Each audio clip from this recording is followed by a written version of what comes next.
Assalamualaikum warahmatullahi wabarakatuh. Kembali lagi bersama saya Rizka Melia Eriani. Kali ini kita akan membahas pengertian seni dan juga unsur-unsur dalam berkarya seni rupa. Ya. Mari kita mulai saja. Nah, kita perhatikan terlebih dahulu manakah yang bukan merupakan karya seni. Di sini ada apa yang pertama? Ini adalah poster. Kemudian ada juga di bawahnya adalah lukisan. Lalu ini apa? Boboko atau bakul ya, kalau bahasa Indonesianya. Kemudian ada juga patung. Lalu ada bunga. Nah, manakah yang bukan merupakan karya seni? Ya. Seperti yang kita tahu, yang namanya karya seni itu apa? Karya seni itu adalah suatu hasil karya, hasil ide atau gagasan dari seseorang, ya. Berarti itu dari manusia. Yang membuatnya adalah manusia. Kita lihat apa poster ini dibuat oleh manusia? Iya, begitupun juga bakul. Lalu patung juga, lukisan juga. Nah, kalau ini bukan merupakan karya seni. Segala bentuk yang bukan ciptaan manusia itu bukanlah karya seni. Nah, berikutnya, tadi ini ada pengertian seni. Seni itu adalah suatu ekspresi perasaan manusia ya. Seperti yang tadi sudah dijelaskan. Jadi, si karya itu memiliki keindahan. Ada unsur keindahan di dalamnya. Ya. Nah, bentuk dari seni ini ada berbagai macam. Nah, di sini ada cabang-cabang seninya. Yang pertama itu untuk cabang seni ada seni musik, ya. Indera yang digunakannya itu adalah pendengaran. Ada suara, ada bunyi. Ya, kemudian untuk contohnya itu ada musik pop, dangdut, jazz atau lainnya. Ada juga akapela ya. Gitu. Kemudian berikutnya ada seni rupa selain seni musik. Kalau tadi seni musik itu berhubungan dengan pendengaran, suara dan juga bunyi, kalau seni rupa ini adalah penglihatan dan peraba. Jadi dapat dilihat dan juga dapat diraba, dirasakan oleh sentuhan. Ya. Kemudian contohnya seperti lukisan, ada patung, kriya dan lain-lainnya. Lalu cabang seni yang berikutnya adalah seni tari. Ya, untuk seni tari ini berhubungan dengan gerak. Ya, ada pergerakan tubuh. Seperti contohnya ada jaipong, tari kreasi, ada tari merak juga dan lain-lain. Nah, kemudian yang berikutnya adalah seni sastra. Ya. Untuk sastra ini indera yang digunakan adalah penglihatan dan juga pendengaran. Yang seperti apa sih sastra? Sastra itu contohnya itu novel. Ya, ada juga puisi. Untuk novel kan itu dibaca, ya. Puisi itu kita bisa baca dan juga bisa dengarkan. Ketika ada seseorang yang membacakan puisi, itu kan ada pengekspresian bagaimana sih puisi itu, penyampaian puisi tersebut gitu. Ya, kita bisa mendengarkannya. Kemudian yang terakhir adalah seni teater atau drama. Untuk seni teater atau drama ini, indera yang digunakannya itu penglihatan dan juga pendengaran. Ya, jadi yang kita gunakan itu pada saat melihat suatu pertunjukan seni teater atau drama itu, kita bisa melihatnya bagaimana seseorang pelaku seni itu mengekspresikan dirinya dalam kegiatan teater itu atau drama, dan kita bisa mendengar apa sih yang diucapkan oleh orang yang di atas panggung itu atau orang yang sedang tampil itu gitu. Bagaimana sih raut wajahnya ketika dia mengekspresikan dirinya di atas panggung tersebut gitu. Ya, contohnya seperti ada ludruk, ada opera, ada drama dan banyak lagi. ini adalah jenis karya seni rupa ya. Jadi dari tadi cabang-cabang yang sudah kita bahas, kita masuk ke bagian seni rupanya. Yang kita bahas adalah seni rupanya. Di sini jenis karya seni rupa itu ada yang dibedakan menurut bentuknya, ada juga menurut fungsinya. Untuk menurut bentuknya itu ada dua jenis, ada yang disebut dua dimensi atau disebut juga dengan dwimatra, kemudian ada tiga dimensi atau disebut juga dengan trimatra. Nah, untuk dua dimensi ini atau dwimatra, karya seni dua dimensi ini ukurannya itu hanya memiliki ukuran panjang kali lebar ya, jadi hanya memiliki luasnya saja. Dan karya itu hanya bisa dilihat dari satu arah saja ya, tidak dari samping, tidak dari belakang, tapi hanya dari arah depan saja. Contohnya adalah lukisan dan juga poster. Jadi lukisan itu kan kita lihatnya itu hanya dari depannya saja. Ketika kita lihat dari belakang ya itu akan polos saja gitu. Jadi tidak teridentifikasi gambar yang telah dibuatnya ketika kita lihat dari arah lain. Kemudian untuk tiga dimensi atau trimatra ini, untuk tiga dimensi itu ukurannya panjang kali lebar kali tinggi ya, dalam artian dia itu memiliki volume atau ketebalan. Karena tadi memiliki volume atau ketebalan gitu, jadi pada akhirnya si tiga dimensi ini ya bisa dilihat dari berbagai arah. Contohnya itu adalah patung, kursi. Kita lihat dari depan itu bentuknya tetap kursi, dilihat dari samping itu bentuknya kursi, dari belakang kita juga masih bisa tahu kalau itu adalah kursi. Itu begitu juga pada saat melihat patung, dilihat dari bentuk manapun yaitu membentuk suatu karya seni, kita bisa mengidentifikasinya.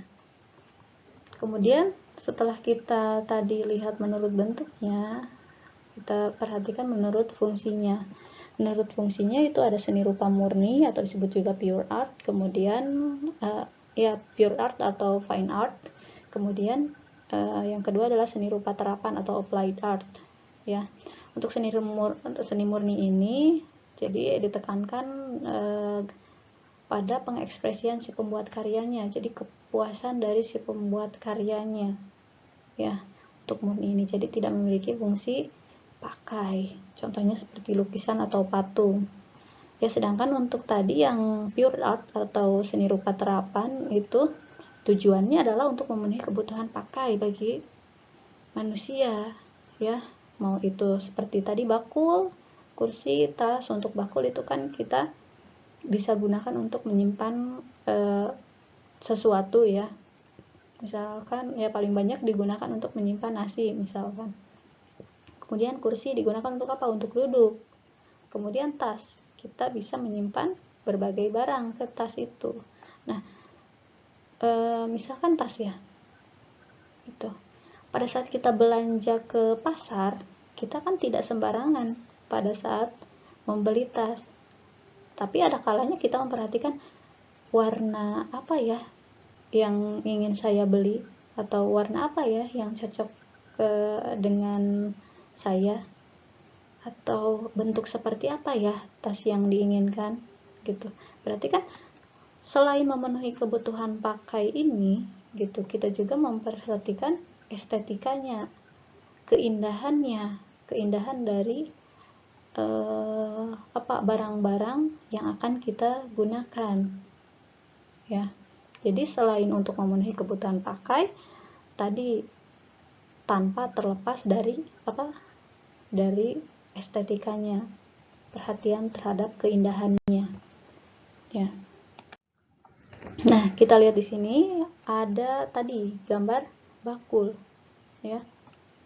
Menurut bentuknya, bakul ini adalah karya seni rupa tiga dimensi. Karena apa? Memiliki ketebalan, memiliki volume ya, bisa dilihat dari berbagai arah, bisa diidentifikasi bahwa itu adalah bakul.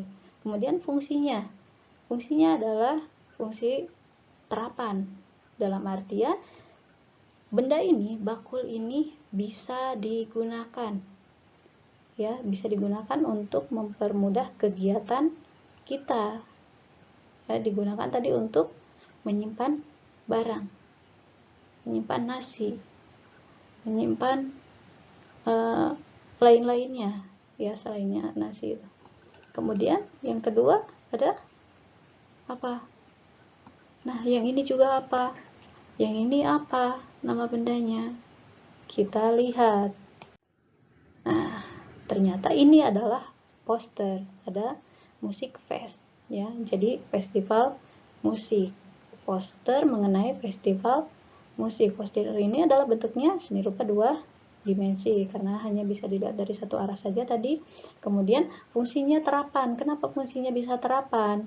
Ya, memang apa sih si poster ini? Poster ini berisi informasi. Kenapa saya bilang berisi informasi? Karena kita lihat lagi di sini ada musik fest, ya, berarti festival musik.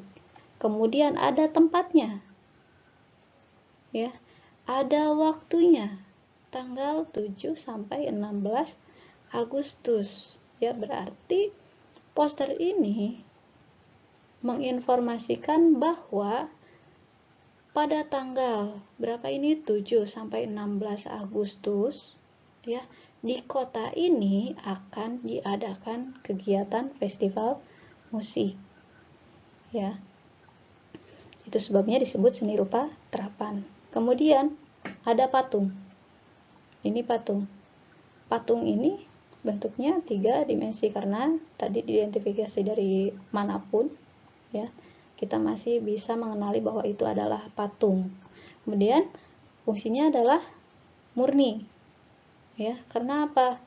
Karena si patung ini bukan untuk ditunggangi, bukan untuk seperti odong-odong, ya. Kalau itu kan, kalau odong-odong itu kan memang untuk dinaiki, ya. Tapi untuk patung ini itu hanya dijadikan sebagai pajangan saja, ya, untuk memperindah saja.